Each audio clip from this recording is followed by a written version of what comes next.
Макдональдс сіздің сүйікті фастфудыңыз болуы мүмкін. Логотипі М әрпі ағайынды Макдональдстардың басқа әрпі деп ойлайсыз, әрине. Алайда ағылшыннан аударғанда The Golden Arches, яғни золотая арка деген мағынаны білдіреді.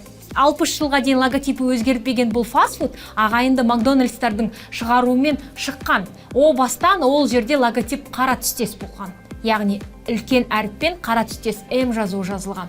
Алайда ребрендинг жасап, компания өзінің дизайн өзгертуді құба-құп көрген. Сатуды көбейтіп, өзінің әлемдік деңгейін арттырғысы келген. Сол кезде олардың шешімі бойынша қызыл және сары түстес дизайндағы түстер ауысу керек болған. Олар қарадан мүлдем бас тартқан. Макдональдс ең баста барлық келушілерге көріну үшін және жолдың бойындағы орналасқан ресторан болғандықтан кейін барлық архитектуралық шешім ретінде барлық ресторанның сыртында сары түстес аркаларды орналастырған. Сондықтан The Golden Arches, яғни золотая арка осыдан қалданған. Сондықтан да Макдональдстың сатылымы 3 есе, 5 есе көбейіп әлемге тараған.